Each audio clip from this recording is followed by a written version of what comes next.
धन्यवाद में भाग लेने के लिए। अभी हम लोग मंगलाचरण करते हैं। ओम अज्ञान तिमिरांधस्य ज्ञानांजन शलाकया चक्षुरुन्मीलितं येन तस्मै श्री गुरुवे नमः। श्री चैतन्य मनोभीष्टं स्थापितं येन भूतले स्वयं रूप कदा मह्यं ददाति स्वपदान्तिकं। वन्देऽहं श्री गुरु श्रीयुतपद कमलं श्री गुरु वैष्णवांच च श्री रूपं साग्र जातं सहगण रघुनाथं वितं तं सजीवं स्वादेतं सावधूतं परिजं सहितं कृष्ण चैतन्य देवं श्री राधा कृष्ण पादान सहगण ललिता श्री विशाखावितांत च। नमः ओम विष्णु पादाय कृष्ण प्रेष्ठाय भूतले श्रीमते भक्ति वेदांत स्वामी इति नामिने। नमस्ते सारस्वती देवे गौरवाणी प्रचारिणे निर्विशेषा शून्यवादी पाश्चात्य देशधारिणी वांछा कल्पतरुभ्यश्च कृपा सिन्धुभ्येव च पतितानां पावनेभ्यो वैष्णवेभ्यो नमो नमः। नमो महावदन्याय कृष्ण प्रेम पदायते कृष्णाय कृष्ण चैतन्य नामने गौरत्विषे नमः। हे कृष्ण करुणा सिंधु दीन बंधु जगतपते गोपेश गोपिका कांत राधा कांत नमस्तुते। तप्त कांचन गौरांगी राधे वृंदावनेश्वरी विषभानुसुते देवी प्रणमामि हरिप्रिये। नीलांचल निवासाय नित्याय परमात्मने बलभद्र सुभद्रायां जगन्नाथाय ते नमः। जय श्री कृष्ण चैतन्य प्रभु नित्यानंद श्री अद्वैत गदाधर श्रीवासादि गौर भक्त वृंद मुखम करोति वाचालम पंगुलं यत्कृपातमहं वन्दे श्री गुरुं दीनतारिणं परमानंद माधवं श्री चैतन्य ईश्वरं। हरे कृष्ण कृष्ण कृष्ण हरे हरे हरे राम राम राम हरे हरे। श्री मंगलाचरण की जय। शिला प्रभुपाद की जय। हरे कृष्ण। आज के इस भागवतम चर्चा में सभी भक्तों का हार्दिक स्वागत है। सभी भक्तों के चरणों में मेरा सादर दंडवत प्रणाम है। राधा माधव राधा गोविंद परम वैष्णव गुरु आचार्यों की असीम कृपा से हम सब भक्त मिलकर श्रीमद् भागवतम के ऊपर कई दिनों से चर्चा कर पा रहे हैं। कैंटो 10 के प्रथम अध्याय को आज हम लोग समाप्त करने जा रहे हैं।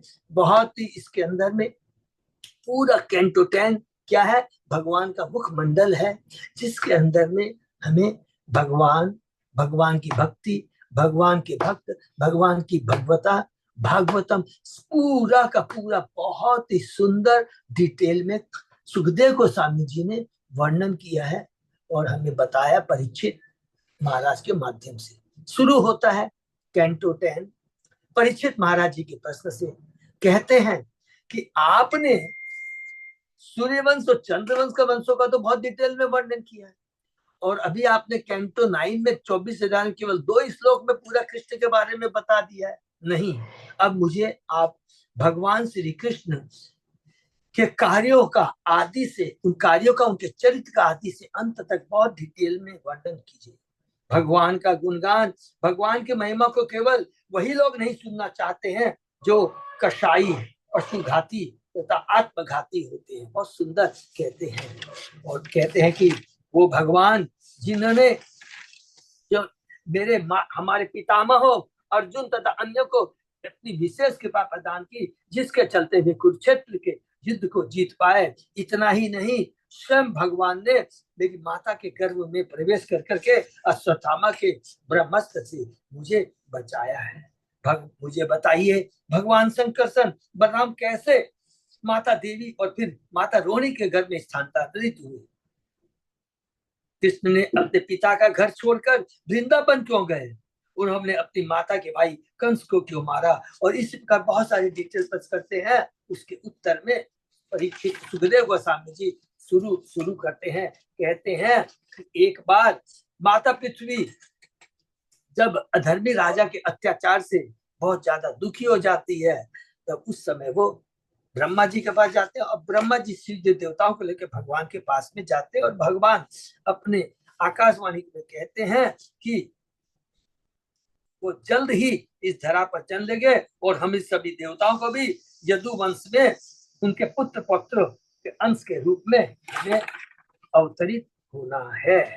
उसके बाद में परीक्षित महाराज पूरा बताते हैं कि किस प्रकार सूर्यसेन के पुत्र हैं वसुदेव, जिनका ब्याह देवक की पुत्री देवकी से होता है, और किस प्रकार कंस उसका रख हत्ता है। लेकिन आकाशवाणी जब होती है कि इसी तुम्हारी बहन देवकी का 8वां पुत्र तुम्हारे मृत्यु का कारण बनेगा, तो तुरंत उसकी चेतना परिवर्तित हो जाती है और अपनी बहन को मारने के लिए तलवार निकाल देता है। उस समय वसुदेव बहुत सुंदर कहते हैं, बहुत जो वसुदेव की शिक्षा है बहुत उत्तम शिक्षा है कि देखो एक स्त्री को, वो भी तुम्हारी बहन है, जो अभी अभी उसका जब ब्याह हुआ है, तुम इसे कैसे मार सकते हो। अरे मृत्यु तो ध्रुव है, क्योंकि शरीर के साथ ही मृत्यु का जन्म होता है। कोई आज मरे या कोई 100 वर्षों के बाद मरे। मृत्यु के समय मनुष्य सकाम कर्म निहित मन के सोचने, अनुभव करने तथा चाहने के अनुसार शरीर विशेष प्राप्त करता है। जब जीवात्मा का मन भौतिकवादी विचारों में मग्न रहता है, तो अज्ञानता के कारण विविध रूपों को से अपनी पहचान करता है। कभी वो पशु का, कभी मनुष्य का, तो अलग अलग रूप से वह अपने को पहचान करता है। उसके बाद में मन के बारे में हमने बहुत डिटेल में पढ़ा, और ये बहुत इंपॉर्टेंट है। तो ये मन का बारे में कि मन के ही चलते हमें शरीर के अलग अलग धारण करने पड़ते हैं, इसलिए मन को भगवान की सेवा में लगाना है। ऋषिकेश, ऋषिकेश कौन है? इंद्र भगवान है, ऋषिकेश है, इंद्रियों के वो राजा है। तो उनका हमें स्मरण करना है अपनी। यदि हम मन को भगवान की सेवा में लगाते हैं, तो बाकी सब इंद्रियां भी स्वतः भगवान की सेवा में लग जाएगी। बहुत कहने के बाद भी जब वो नहीं मानता है, तब एक दूसरी चाल चलते हैं वसुदेव। कहते हैं कि जो आकाशवाणी हुई थी उसमें तो ये कहा गया था कि देवकी का 8वां पुत्र तुम्हारे मृत्यु का कारण बनेगा। ऐसा मैं तुम्हें वचन देता हूं कि मैं देवकी के सारे पुत्रों को लाकर तुम्हें सौंप दिया करूंगा। कंस ने वसुदेव की बात पर भरोसा कर देवकी को छोड़ दिया। माता देवकी के एक के बाद एक 8 पुत्र तथा सुभद्रा नामक एक कन्या हुई। उन्होंने बड़ी वेदना के साथ अपने प्रथम पुत्र कीर्तिमान को कंस के हाथों सौंप दिया। वसुदेव की ईमानदारी को देखकर कंस ने उस बालक को छोड़ दिया, यह क्या करके उसका वध तो देवकी की 8वीं संतान करेगा। लेकिन बहुत सुंदर बात कहते हैं, देखिए यहाँ पर बहुत सुंदर तत्व तो हमने पढ़ा कि नारद जी ने जब देखा अरे कंस तो बड़ा कृपालु बन गया है, तो तुरंत वो क्या करते हैं, कंस के पास में आते हैं और कहते हैं कि देखो विष्णु जितने भी इस धरा पर असुर व्यक्ति है उसका वध करेगा। यह सुनकर कंस अत्यधिक भयभीत हो उठा। उसने वसुदेव देवकी को बंदी बना लिया, यह सोचकर कि देवकी की कोई भी संतान विष्णु हो सकती है। अतः इस आशंका से उसने देवकी की एक एक करके संतानों को मार डाला। यहाँ पर 68वें श्लोक में सुखदेव गोस्वामी जी बताते हैं, पूर्व जन्म में कंस कौन था? काल ने भी नाम का असुर था और विष्णु द्वारा मारा गया था। और तब से जब उसको नारद जी से पता लगता है कि कंस को कि मैं पिछले जन्म में काल ने भी था और मुझे विष्णु ने मारा था, तब से कंस यदुवंश से संबंधित हर किसी से द्वेष करने लगा। यहाँ तक हमने पढ़ा। उसके बाद में हम आज और आगे चर्चा करेंगे। ओम नमो भगवते वासुदेवाय। ओम नमो भगवते वासुदेवाय। ओम नमो भगवते वासुदेवाय। नारायण नमस्कृत नरम चैव नरोत्तमं देवी सरस्वती व्यासं ततो जयमुदीरये। नष्टायेषु भद्रेषु नित्यं भागवत सेवया भगवती उत्तम श्लोके भक्ति बहुत नैष्ठिकी। कृष्णाय वासुदेवाय देवकी नंदनाय च नंद गोप कुमाराय गोविंदाय नमो नमः। आराध्यो भगवान ब्रजेश तनय ततधाम वृंदावन रमया काचित उपासना ब्रजवधू वर्गेण्य कल्पिता। श्रीमद् भागवतम प्रमाणम अम्लम प्रेमा पुमर्तो महान श्री चैतन्य महाप्रभो मतमिदं तत् आदरो न पर। हरे कृष्ण कृष्ण कृष्ण हरे हरे, हरे राम राम राम हरे हरे। कैंटो 10 अध्याय 1 श्लोक नंबर 60। बहुत बहुत धन्यवाद अच्युत अजय दास। हम लोग शुरू करते हैं। उग्रसेन च पितरम यदु भोज अंधकाधिपम आधिपम स्वयं निगृह्य भूभुज्ये सूरसेनान महाबल। उग्रसेन के अत्यंत बलशाली पुत्र कंस ने अपने पिता तक को, जो यदु भोज तथा अंधक वंशों का राजा था, बंदी बना लिया और सूरसेन नामक राज्यों का शासन सब चलाने लगे। तात्पर्य, सूरसेन नामक राज्यों के अंतर्गत मथुरा भी सम्मिलित था। तो यहाँ पर पहला अध्याय समाप्त होता है, लेकिन इसके अलावा यहाँ पर प्रभुपाद जी इस अध्याय के लिए अतिरिक्त टिप्पणियां देते हैं। तो एक बहुत सुंदर है, हम पूरा चेष्टा करेंगे एक एक टिप्पणी को अच्छे से चर्चा करने का। और अभी तक हमने जो 68 अध्याय में पढ़ा है, बहुत विशेष करके कहा है। क्या क्या चीज पढ़ा, ध्यान रखेंगे प्लीज, कि भागवतम इतना उत्तम है कि यदि हम प्रामाणिक गुरु से सुनते हैं तो श्रोता, वक्ता और प्रश्नकर्ता तीनों ही पवित्र हो जाते हैं। उसके बाद में कंस के माध्यम से बताते हैं भगवान परीक्षित महाराज को, सुखदेव गोस्वामी, आत्मा के बारे में। आत्मा तो शाश्वत है, ये शरीर ही नश्वर है। और ये अलग अलग हमें शरीर मिलते हैं, हमारी जैसी मनोभावना होती है, मन जिस तरह का होता है। तो कि भौतिक शरीर तो नष्ट हो जाता है, लेकिन मन, बुद्धि, अहंकार, हम जो कि सूक्ष्म शरीर है, हमारी चेतना के साथ, हमारी मनोभावनाओं के साथ हमें दूसरा शरीर ले जाते हैं। इसलिए हमें मेरे अपने मन को भगवान की सेवा में लगाना चाहिए। अगर मन भगवान की सेवा में लग जाता है तो सारी दूसरी इंद्रियां स्वतः भगवान की सेवा में लग जाती है।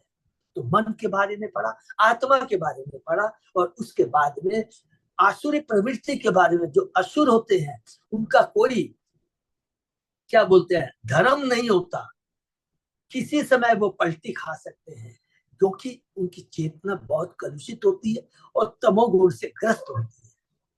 एक भाई देखिए अपनी बहन को पहले तो रख में हाथ में प्रेम से ले जा रहा है, लेकिन अब जैसे मालूम पड़ता है कि उसकी मृत्यु होने वाली है देवकी के किसी पुत्र के द्वारा, तो उसको मारने पर तत्पर हो जाता है। और इसके बाद में हमने पढ़ा कि भगवान का जो भक्त होता है, भगवान के आदेश को कितना सुंदर ढंग से पालन करता है। देखिए कितनी बड़ी बात लिखता है कि जब देखता है कि अरे कंस देवकी के पुत्र को छोड़ने जा रहा है, अरे 8वां पुत्र मारेगा, तुरंत नारद जी याद करते हैं, वसुदेव याद करते हैं, देवकी याद करते हैं। क्या याद करते हैं?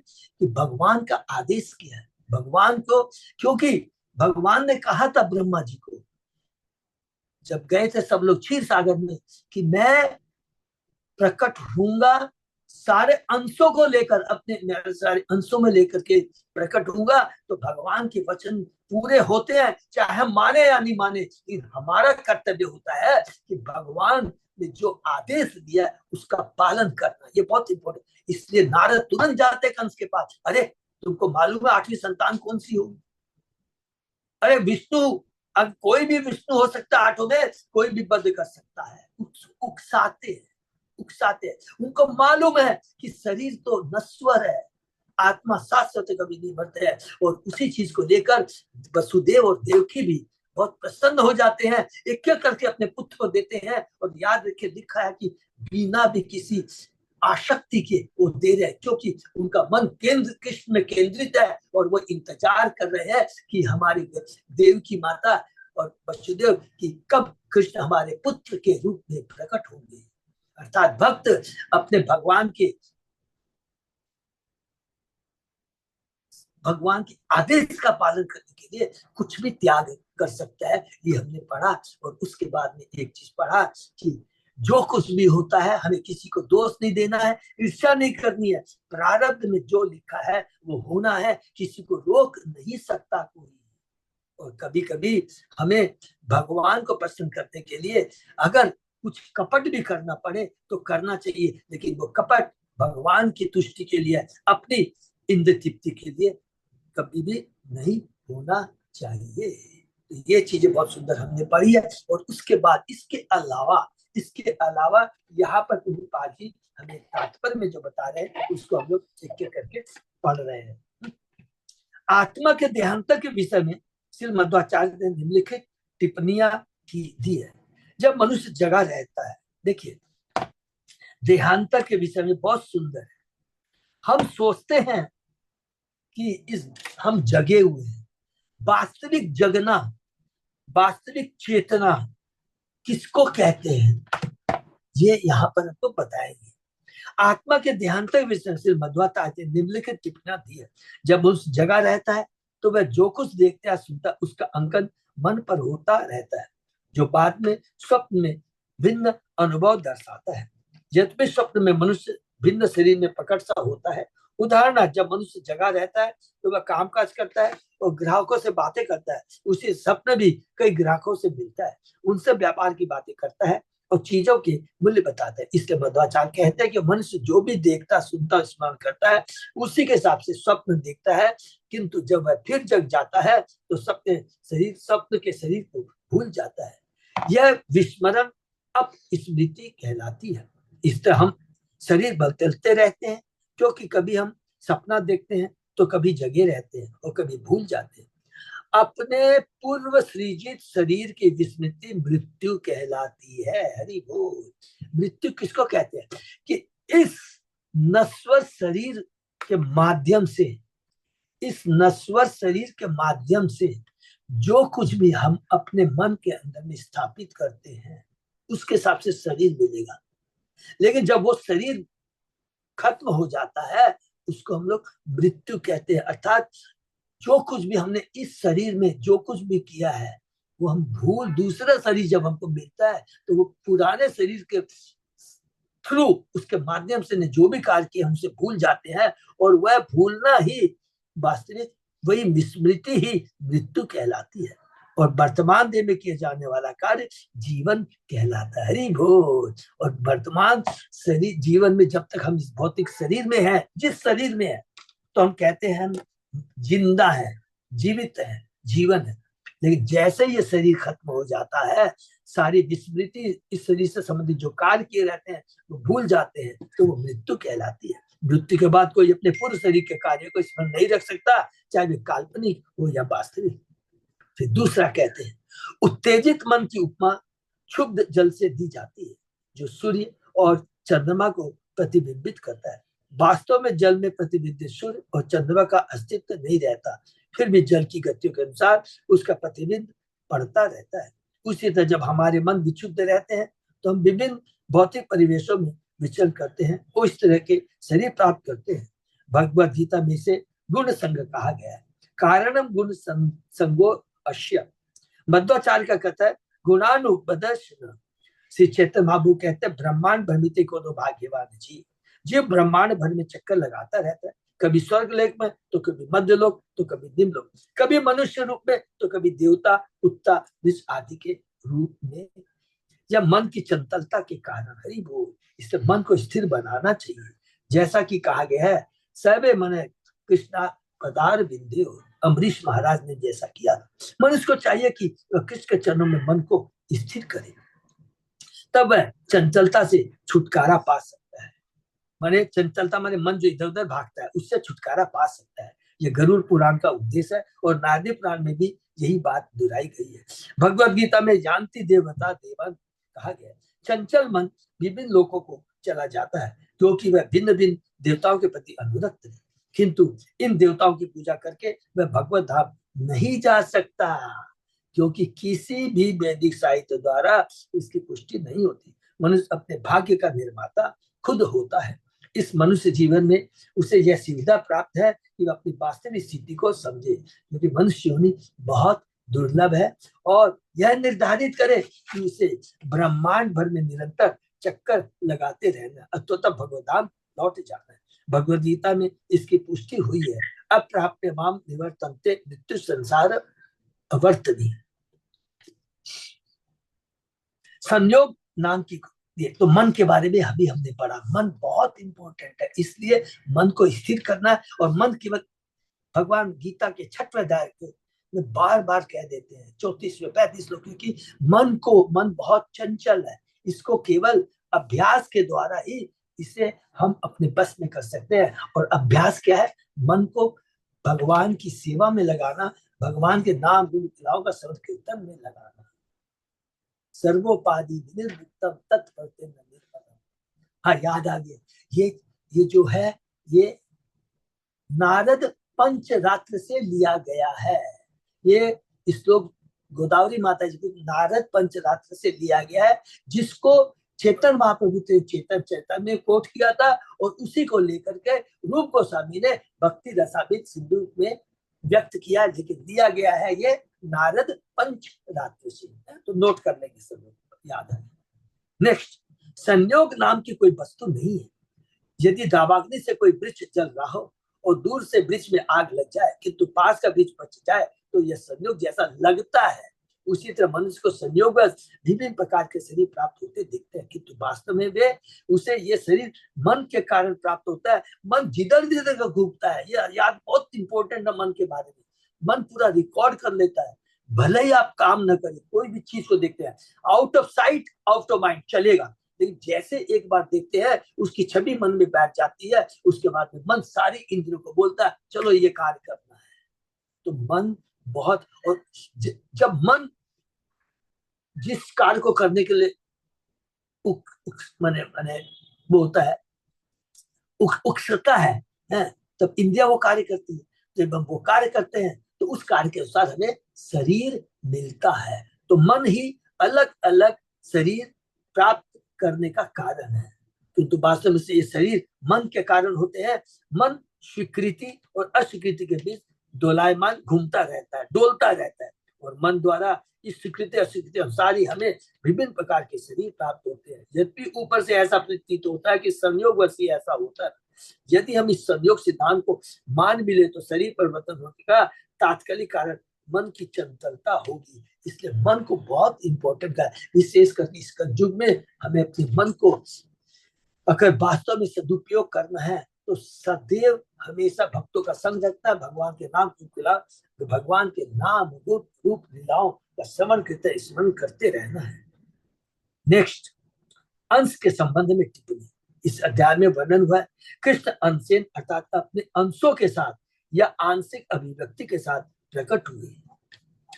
इस संबंध में श्रीधर स्वामी कहते हैं कृष्ण 100% भगवान है। कृष्णस्तु भगवान स्वयं। 100% भगवान का मतलब हो गया, प्लीज याद रखें, चैतन्य चरितामृत में तो बहुत डिटेल में पढ़ा है, बताया गया है।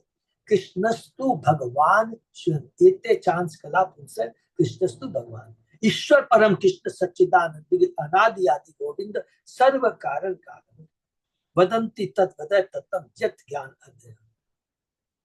तो ये तीनों श्लोक ये स्थापित करते हैं कि कृष्ण अवतार नहीं, अवतारी है, स्वयं भगवान है। अवतारी का मतलब सारे अवतार उन्हीं से निकलते हैं। यह तो हमारी अपूर्णता है, अज्ञानता है, अपूर्णता है कि हम कृष्ण को पूर्ण रूप में समझ नहीं पाते। अतः इस धरा पर उपस्थित होकर कृष्ण ने जो कुछ भी प्रसिद्ध किया वह उनके ऐश्वर्य की आंशिक अभिव्यक्ति थी। हरि बोल, बहुत सिंपल थोड़ी सी अभिव्यक्ति थी। उन्हें कृष्ण अपने स्वांश बलदेव के साथ प्रकट हुए, फिर भी कृष्ण पूर्ण है, उनके अंश रूप में प्रकट होने का प्रश्न ही नहीं उठता। वे तो सब अंशी हैं। वैष्णव तोस्ती में श्री सनातन गोस्वामी कहते हैं यदि हम यह मान ले कि कृष्ण अंश के रूप में प्रकट, तो कृष्णस्तु भगवान से यह कथन झूठा पड़ जाएगा। हरि बोल, कितना सुंदर कह रहे हैं सनातन। अगर आप कहते हो कि कृष्ण अवतार है, अवतारी नहीं है, तो फिर ये जो श्लोक है कृष्णस्तु भगवान, ये स्वयं भागवतम का श्लोक है, ये झूठा पड़ जाएगा। श्री जी गोस्वामी का कथन है कि अनसेन शब्द का अर्थ यह है कि कृष्ण अपने समस्त स्वांशों समेत प्रकट हुए। कृष्ण अपने अंदर सारे स्वांशों को लेकर करके प्रकट हुए। अनसेन विष्णु शब्दों का अर्थ यह नहीं है कि कृष्ण भगवान विष्णु के आंशिक प्रतिनिधि है, प्रत्युत कृष्ण पूर्ण रूप में प्रकट हुए थे और वे बैकुंठ लोकों में अंशतः प्रकट होते थे। तो बैकुंठ लोक में जितने भी है वह सब भगवान से निकलते अवतार है। नरसिंह अवतार, मत्स्य अवतार, बड़ा अवतार, जितने भी अवतार है ये जो विष्णु लोक में रहते हैं, ये कृष्ण से निकलते हैं। गर्भोदक चाहे विष्णु, कानोदक चाहे विष्णु से निकलते हैं। दूसरे शब्दों में भगवान विष्णु कृष्ण की आंशिक अभिव्यक्ति है, कृष्ण उनके नहीं। भगवान विष्णु से भगवान विष्णु कृष्ण से निकलते हैं, न कि कृष्ण विष्णु से। चेतन चेता में आदि अध्याचार इसकी स्पष्ट व्याख्या की गई है। श्री विश्वनाथ चक्रधर ठाकुर की भी टिप्पणी है कि कृष्ण का पूर्णतः वर्णन नहीं किया जा सकता, स्वयं भगवान ही अपना वर्णन नहीं कर सकते हैं, तो हमारी शास्त्रों की तो बात ही छोड़ दी। श्रीमद् भागवत में जो भी वर्णन मिलता है वह कृष्ण का आंशिक विवेचना है। सारांश यह है कि अनसेन सब सूचित करता है कि भगवान विष्णु कृष्ण की आंशिक अभिव्यक्ति है, न कि कृष्ण विष्णु की। हरि बोल। ये बहुत सुंदर हो गया कि कृष्ण अंशी है। शीर्षक में लिख लेंगे कृष्ण अंश नहीं अंशी है, उनसे ही सारे अवतार निकलते हैं। श्री सनातन गोस्वामी ने वैष्णव तोस्ती में धर्मशील से शब्द की व्याख्या की है। धर्मशील का असली अर्थ है विशुद्ध भक्त। असली धर्म तो पूर्णतः भगवान कृष्ण की शरण में जाना है। यही हमारा धर्म है, यही हमारा परम धर्म है, यही हमारा परम लक्ष्य है। लक्ष्य क्या है कि हमें भगवान की शरण में जाना है और वहां पर रहकर कृष्ण प्रेम प्राप्त करना है। सर्वधर्मान परित्यज्य मामेकम शरणं। जो पूर्णतः कृष्ण की शरणागत में है वही वास्तव में धर्मशील है, वही वास्तव में असली भक्त है, वही वास्तव में विशुद्ध भक्त है। ऐसे धर्मशील से महाराज परीक्षित, जो भी व्यक्ति अन्य सारे धर्मों को त्याग कर भगवान के संग ज्ञान करने के सिद्धांत का पालन करता है वही वास्तविक विशुद्ध भक्त अर्थात धर्मशील है। नेक्स्ट, निवृत्त तर से शब्द द्योतक है। ऐसे व्यक्ति का जो सारी भौतिक इच्छाओं से रहित है। सर्वोपाधि विनिर्मुक्तम। इस भौतिक जगत के कलमश के कारण मनुष्य में नाना प्रकार की भौतिक इच्छाएं हो सकती है। भौतिक जगत के कलमश के कारण, माने 3 गुणों के प्रभाव के कारण मनुष्य में बहुत प्रकार की भौतिक इच्छाएं हो सकती है, किंतु जब वह सारी भौतिक इच्छाओं से मुक्त हो जाता है तो उसे निवृत्त तृष्ण कहते हैं, जिसका अर्थ है कि वह भौतिक तृप्ति के लिए अब कोई तृष्णा आसक्ति नहीं रखता। स्वामीन कृतार्थो अस्मि वरम न याचे हरि भक्ति सुदोषे। भौतिकता भक्ति संपन्न करने के बदले में कुछ भौतिक लाभ चाहते हैं, किंतु भक्ति का उद्देश्य यह नहीं है। भक्ति की पूर्णता तो कृष्ण के चरण कमलों में बिना भौतिक इच्छाओं के समर्पण है, कृष्ण के आदेशों का पालन करना है, कोई बिना भौतिक आसक्ति के। जो इस पर शरणागत होता है वह पहले से ही मुक्त होता है, अर्थात भौतिक जगत में रहते हुए वो मुक्त होता है। ऐसा नहीं कि उसको गोलोक धाम में जाता है तब मुक्त होता, नहीं।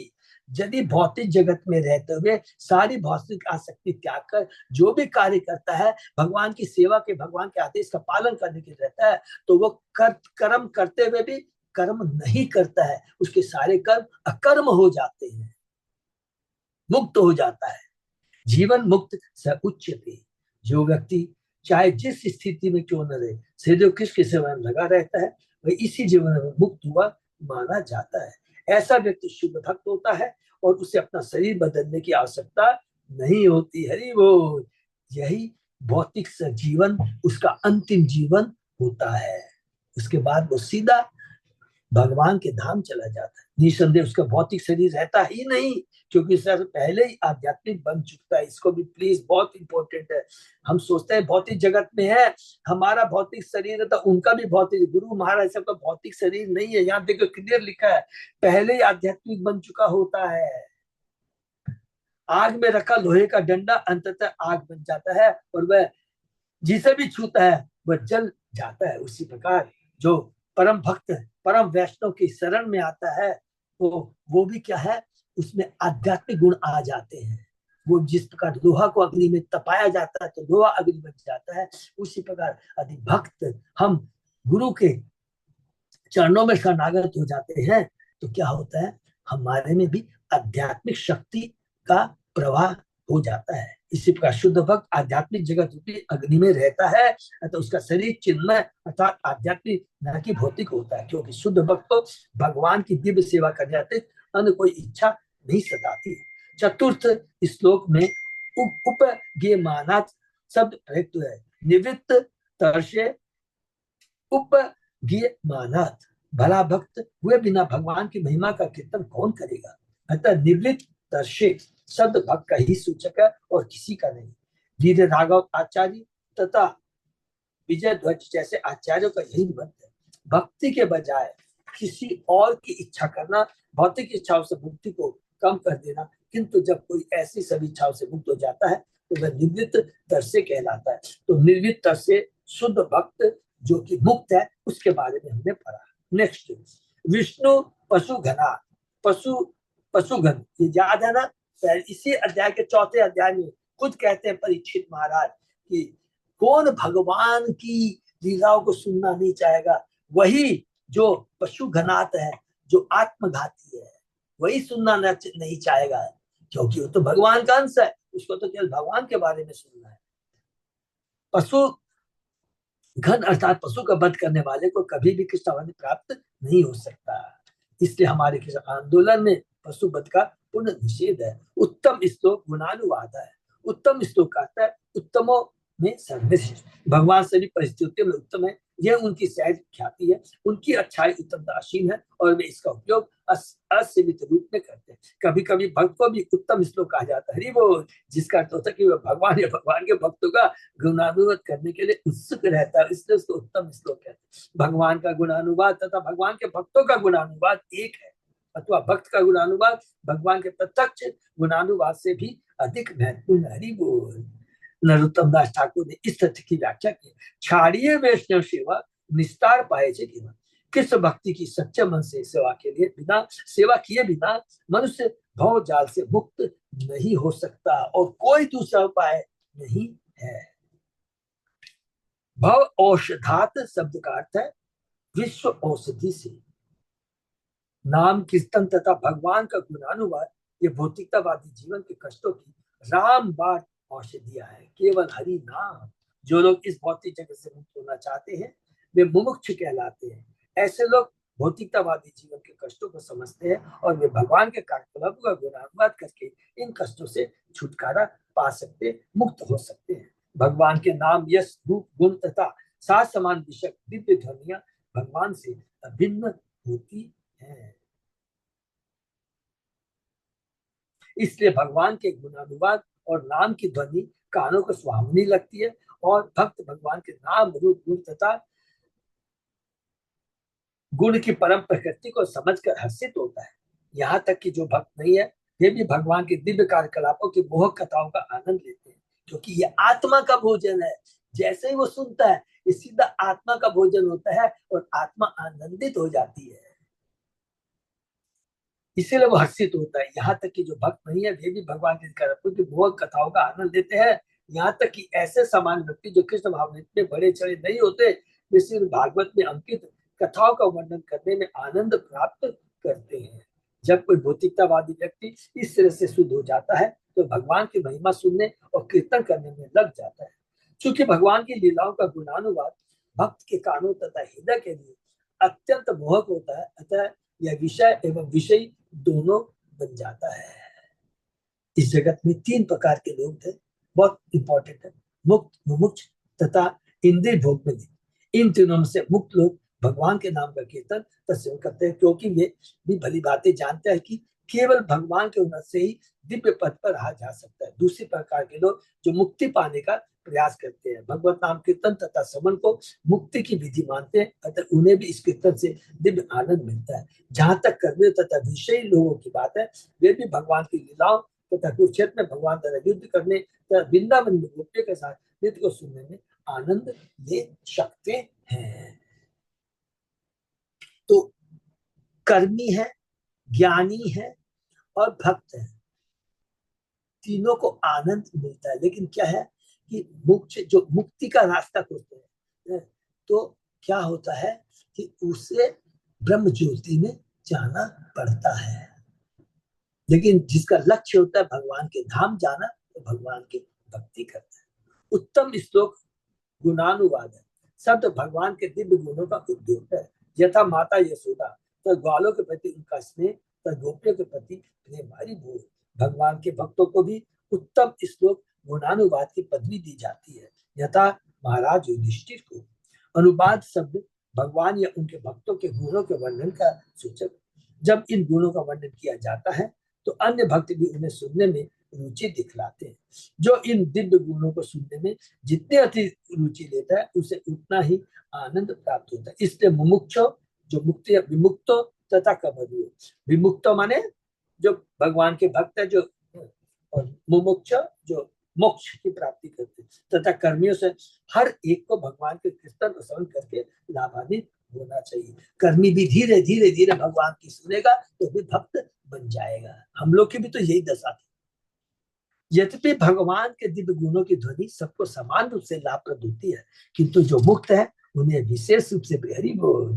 श्रीमद् भागवतम में बतलाया गया है कि शुद्ध भक्त जिनकी भौतिक इच्छाएं समाप्त हो चुकी है हो जाती है और जो भगवान के चरणों की संज्ञान कर लेते हैं, भगवान के पवित्र नाम का कीर्तन श्रवण करके आनंद सागर में निरंतर मग्न रहते हैं। इस श्लोक के अनुसार नारद तथा श्वेत द्वीप के अन्य निवासियों जैसे भक्त सदैव भगवत नाम का कीर्तन करते देखे जाते हैं, क्योंकि ऐसा करने से वे बाह्यतः तथा माने बाह्य रूप से तथा आंतरिक रूप से आनंदित रहते हैं। मुमुक्षुगण जो मुक्त होना चाहते हैं इंद्रियों के सुख पर आश्रित नहीं रहते, अपितु भगवत नाम कीर्तन करके मुक्त होने पर ध्यान लगाए रहते हैं। कर्मी जन अपने कानों तथा हृदय को अच्छे लगने वाले कार्य करना चाहते हैं, किंतु कभी कभी वे भी भगवान का गुणानुवाद करना सुनना चाहते हैं, फिर भी वे इसे प्रत्यक्ष रूप से नहीं करते। किंतु भक्तगण सदैव भगवान के कार्यों का श्रवण कीर्तन स्मरण स्वेच्छा से करते हैं और इस तरह वे परम संतुष्ट रहते हैं, भले ही इंद्रिय तृप्ति के विषय दिखाई दे। परीक्षित महाराज को भगवान के कार्यकलापों की दिव्य कथाएं सुनने मात्र से मुक्त हो गए, अतः वे सोच मनो अभिराम थे, अर्थात उन्होंने श्रवण विधि को अपनाया। सारे जीवों को यही विधि अपनानी चाहिए। श्रवण बहुत ज्यादा इंपॉर्टेंट है। परीक्षित महाराज ने सुखदेव गोस्वामी जी से 7 दिन तक भागवतम का श्रवण किया। इन दिव्य आनंदों से दीन व्यक्तियों को पृथक करने के लिए परीक्षित महाराज ने विरजियत पुमान शब्दों का प्रयोग किया। पुमान किसी भी व्यक्ति का, चाहे नर हो या नारी या इन दोनों के बीच का सूचक है। देहात्म बुद्धि के कारण हम शोक करते हैं, किंतु देहात्म बुद्धि से रहित व्यक्ति आध्यात्मिक श्रवण कीर्तन में आनंद का अनुभव करता है। इससे देहात्म बुद्धि में मग्न व्यक्ति आध्यात्मिक उन्नति न करने के कारण निश्चय अपने आप को मारता रहता है। हरि बोल। ऐसा व्यक्ति पशुगण कहलाता है। पशुओं के शिकारी जो भगवान के पवित्र नाम के श्रवण कीर्तन में रुचि नहीं रखते, आध्यात्मिक जीवन से अलग रहते हैं, विलग रहते हैं, ऐसे आखेटक में रुचि, ऐसे आखेटक इस जीवन में और अगले जन्म में भी सदैव दुखी रहते हैं। इसलिए कहा गया कि आखेटक को न तो मरना चाहिए न ही जीवित रहना, क्योंकि मरना या जीना दोनों उसके लिए कष्ट कारक होते हैं। हरि बोल।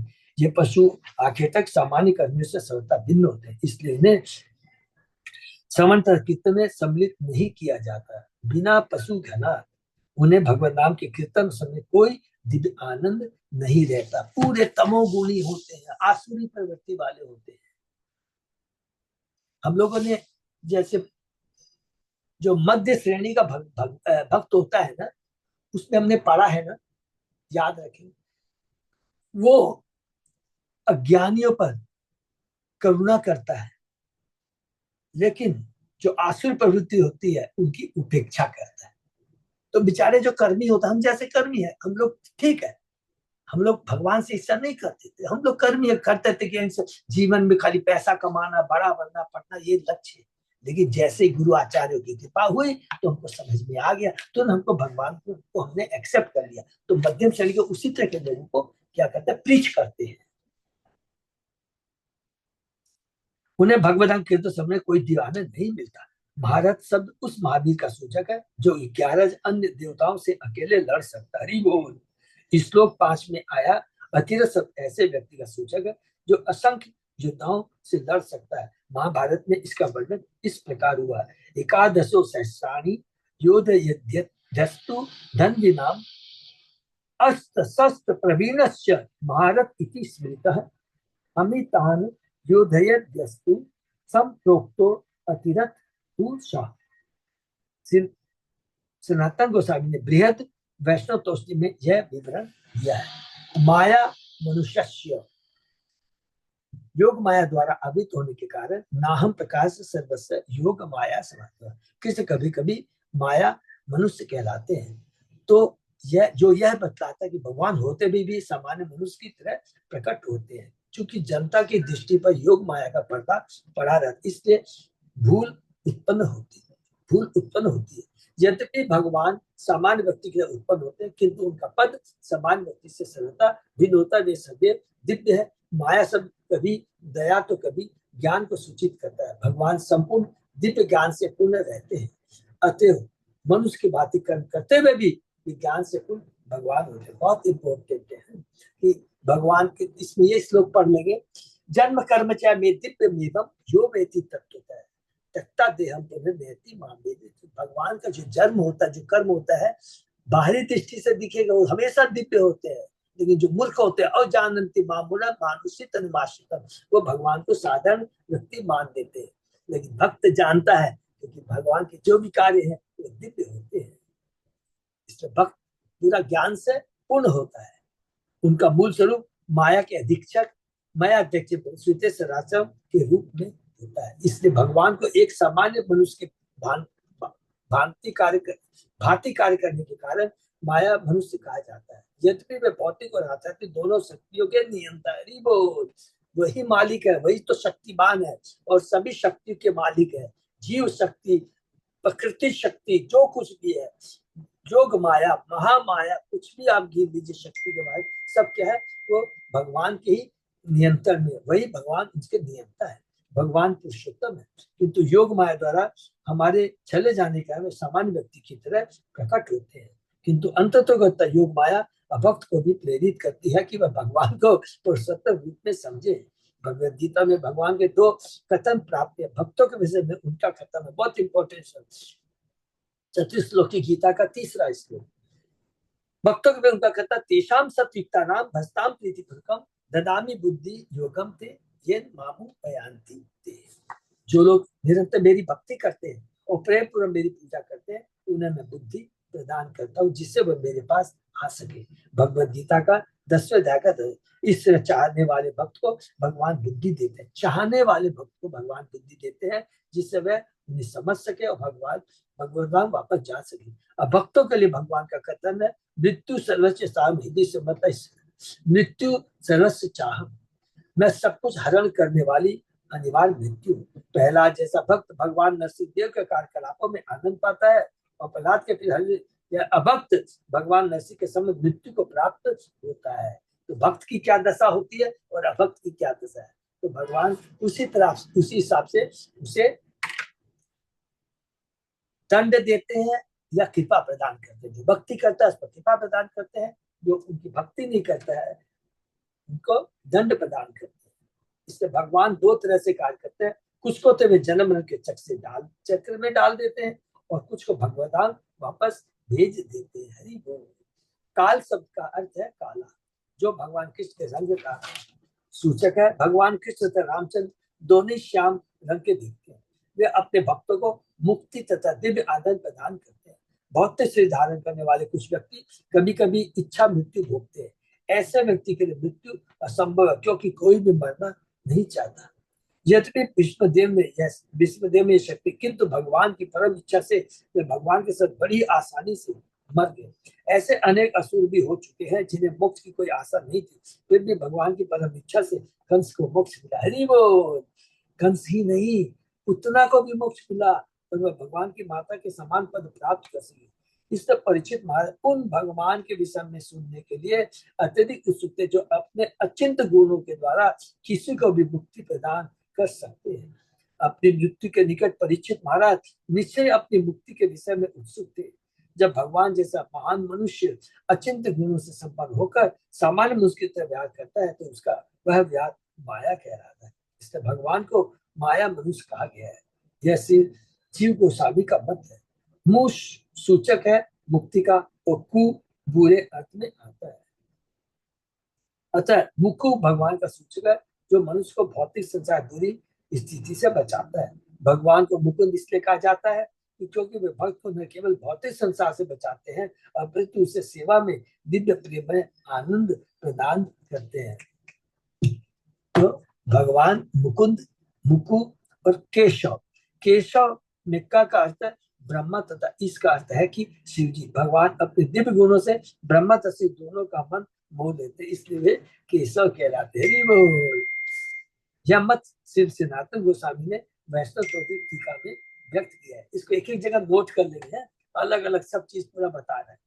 फिर नेक्स्ट कहा जाता है कि त्रिनयन अर्थात शिव समेत सारे देवता क्षीर सागर में तट पर गए और पुरुष सुक्त मंत्र द्वारा विष्णु की स्तुति की। इस कथन से पता चलता है कि देवता न तो क्षीर साई वरुष के पास सीधे जा सकते हैं, न उनके धाम में प्रवेश कर सकते हैं। महाभारत के मुख्य धर्म तथा श्रीमद् भागवत के अगले अध्याय में भी यह स्पष्ट कहा गया है। भगवान कृष्ण का धाम गोलोक में गोलोक नामनी निज धामनी तले तस् भगवान कृष्ण से उत्पन्न है। चतुर्विशंकर्षण अनिरुद्ध पद्म तथा वासुदेव ब्रह्मांडों की संख्या अनंत है और वे सब कारणोदक्ष विष्णु के रोमकूपों से उद्भव होते हैं और हर ब्रह्मांड में एक गर्भोदक्ष विष्णु होता है जो अनिरुद्ध का आंशिक विस्तार होता है। अनिरुद्ध अंश है, अनिरुद्ध अंश है प्रद्युम्न के जो आंशिक क्षुद्रध्यायी विष्णु है और ये सारे जीवों में परमात्मा के रूप में है। ये विष्णु अंश उस कृष्ण से भिन्न है जो गोलोक वृंदावन में निवास करते हैं। जब यह कहा जाता है कि देवताओं ने पुरुष सुक्त द्वारा भगवान की स्तुति की तो इसका यही अर्थ होता है कि उन्होंने भक्ति में स्तुतियों के द्वारा भगवान को प्रसन्न किया।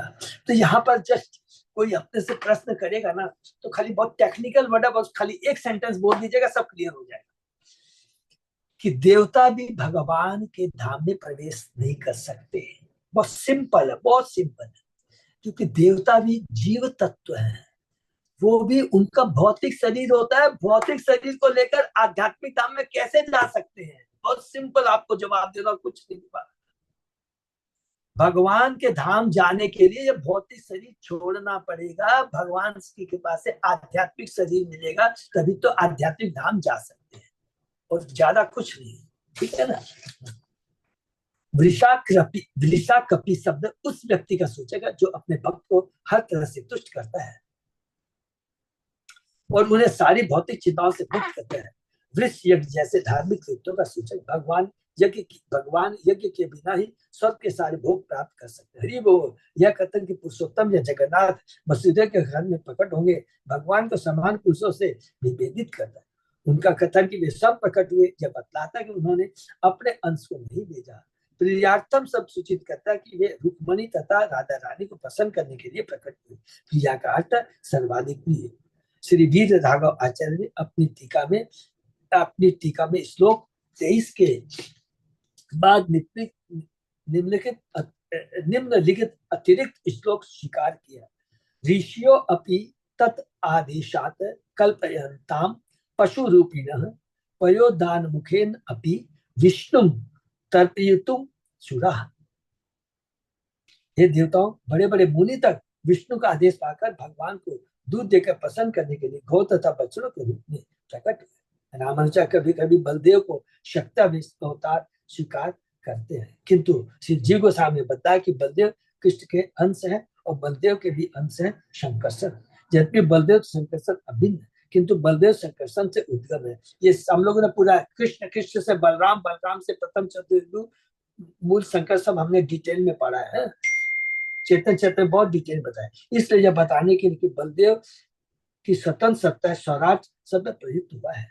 स्वराट शब्द यह भी सूचित करता है कि बलदेव इस संसार की भौतिक कल्पना से परे है।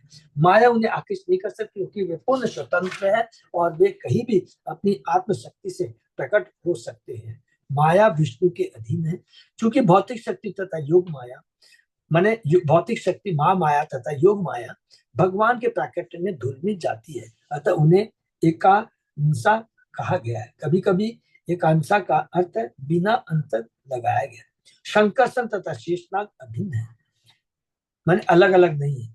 यमुना देवी ने कहा, हे राम, हे संसार के महापुरुष स्वामी, आपने अपने एक श्वास से अपने को सारे विश्व में फैला दिया, भला आपको कौन पूरी तरह समझ सकता है।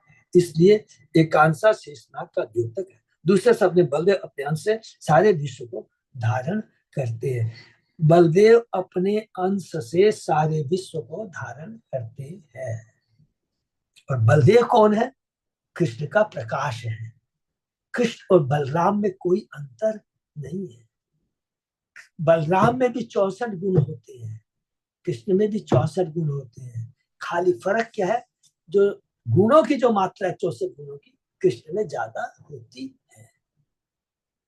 कायार्थ शब्द उस व्यक्ति का द्योतक है जिसने देवकी के घर को आकृष्ट किया तथा यशोदा माता को मोहित किया।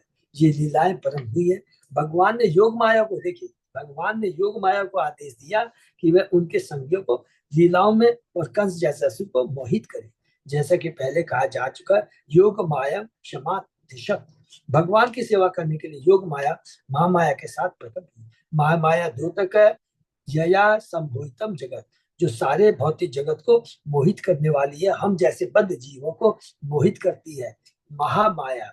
लेकिन योग माया भगवान को लीला संपन्न करने में मदद करती है। इस कथन से यह समझना चाहिए योग माया अपने अंश रूप में महामाया बनती है और सारे बद्ध जीवों को मोहती है। दूसरे शब्दों में संपूर्ण सृष्टि के दो विभाग है, दिव्य या आध्यात्मिक तथा भौतिक। योग माया आध्यात्मिक जगत की व्यवस्था करती है, प्लीज इसको बहुत इंपॉर्टेंट याद करके रखिए। योग माया आध्यात्मिक जगत की व्यवस्था करती है और वही योग माया महामाया के रूप में प्रकट होकर अपने अंश महामाया के रूप में इस भौतिक जगत का भार संभालती है। जैसा जैसा नारद पंचरात में कहा गया है, महामाया अंश है योग माया का। उस ग्रंथ से स्पष्ट कहा गया कि भगवान की केवल एक शक्ति होती है जो कभी कभी दुर्गा कहलाती है। ब्रह्म संहिता कहती है छायेव यश भुवना भुवनानि विभर्ति विभर्ति दुर्गा। दुर्गा योग माया से भिन्न नहीं है। दुर्गा को भली बात जानने पर मनुष्य तुरंत ही मुक्त हो जाता है, क्योंकि दुर्गा आदि हिलादिनी शक्ति है जिसकी कृपा से भगवान को बहुत आसानी से जाना साधे। राधा कृष्ण प्रणय विकृति हिलादिनी शक्ति अस्मान, हरी वो कहाँ पर है ये? चेतन चेतन महामाया शक्ति योग माया की आवरण, इससे उसे आवृता शक्ति कहती है। इसी आवृता शक्ति सारा भौतिक जगत या सम्मोहितम जगत। महामाया हमें आवरण है, आवरण माने हमारी आध्यात्मिक चेतना को ढक लेती है और हम इस भौतिक जगत को ही सच्चा मानने लगते हैं। इसी आवृता शक्ति के से सारा भौतिक जगत मोहित है। निष्कर्ष यह निकला कि बद्ध जीवों को मोहित करना तथा भक्तों को मुक्ति देना, ये दोनों कार्य योग माया के। जो भक्त है योग माया आध्यात्मिक शक्ति का कार्य करती है और जो भौतिक जगत के प्रति आसक्त है वही योग माया महामाया के रूप में प्रकट होकर हमारी आध्यात्मिक चेतना को ढक देती है और भौतिक जगत में हमें डुबो देती है। देवकी के गर्भ का स्थानांतरण और यशोदा को गहरी निद्रा में रखना, ये दोनों कार्य योग माया द्वारा किए गए, महामाया नहीं योग माया, क्योंकि ये भगवान का आदेश है। क्योंकि भक्तों के संग आदान प्रदान न रहा, वहां योग महामाया का कोई काम नहीं है। महामाया ऐसे भक्तों पर अपना सर नहीं दिखा सकती, हरि बोल, क्योंकि वे सदैव मुक्त रहते हैं।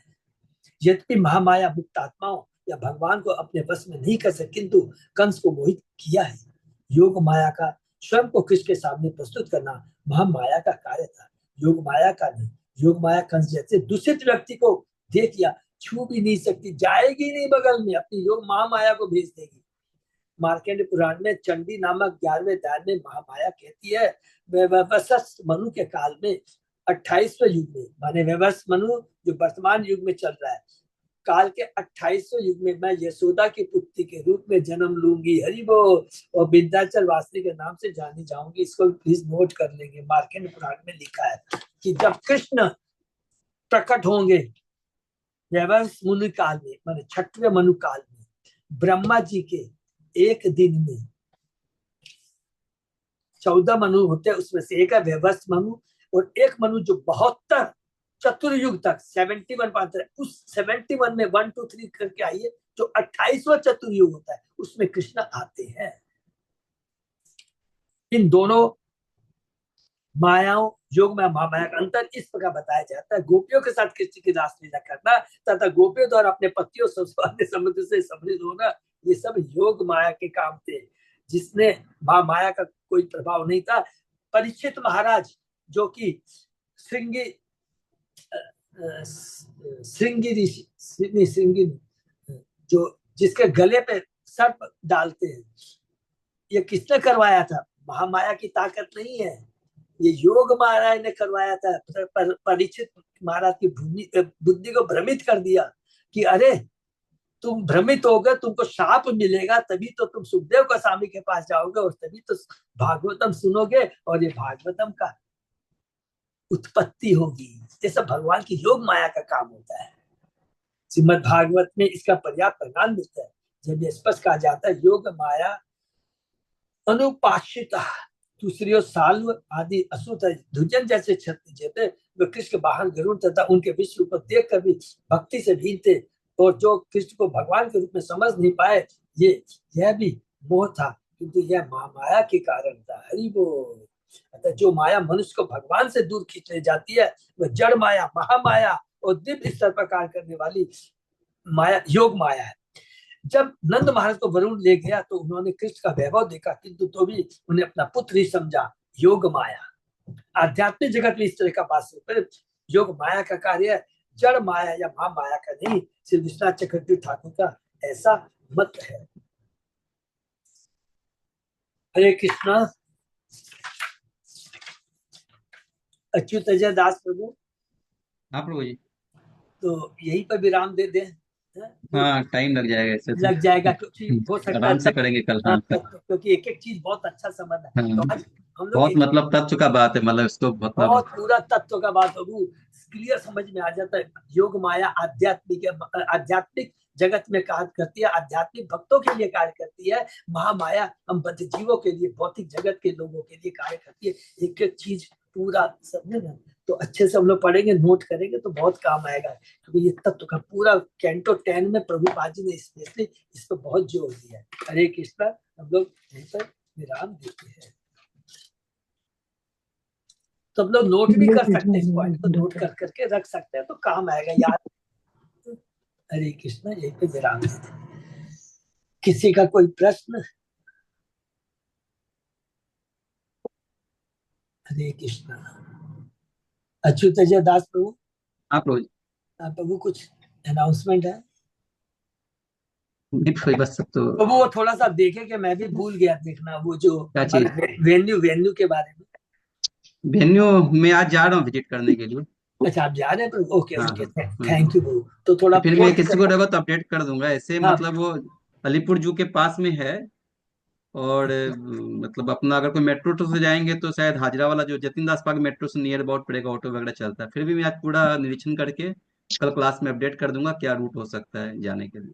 Okay Prabhu, thank you so much है। सबको जाना है, क्योंकि पहली बार इस बार थोड़ा मंदिर में ना होके के मेरे ख्याल से नरसिंह चतुर्दशी दूसरी जगह हो रही है। क्यों प्रभु, पहली बार हो रहा है ना ये? आप पहली बार ही कर रहे हैं हम लोग। कर रहे हैं तो इसको ना सब लोग को ज्वाइन जरूर करना है, क्योंकि हम लोग कलयुगी जीव हैं। नरसिंह भगवान की बहुत भक्तों के लिए क्या है, भक्तों को असुविधा नहीं हो, उसी के लिए क्या है कि और भक्ति अगर वहां नहीं जाए तो फिर वेन्यू करना बेकार हो जाएगा। इसलिए कि हरि बोल, हरि क्योंकि बोल। हर बार बारिश होती है तो मतलब अपना गुड़सेदी रोड छोटा पड़ जाता है, हाँ, दिक्कत होती चौदह थी सबको। लास्ट टाइम में बहुत तकलीफ हुई थी भक्तों 3 को भी। साल से देख रहे हैं, कंटिन्यूअस हम लोग देख रहे थे, ऐसा बारिश प्रसाद ले होती है। प्रसाद लेने में भक्तों को बहुत कष्ट हुआ था। हाँ तो इसलिए कि थोड़ा सा दूर है, लेकिन बहुत अच्छी व्यवस्था है वहाँ पे, तो सबको हाँ, आना चाहिए। और मेरे ख्याल से खाली मिलेगा, क्योंकि संडे है प्रभु इस दिन। हाँ संडे है तो सबको आना है। हरे कृष्णा। विराम देते हैं। भाई, भक्तों को बहुत बहुत धन्यवाद। आज का सेशन विराम देते हैं, फिर कल सुबह 7 बजे।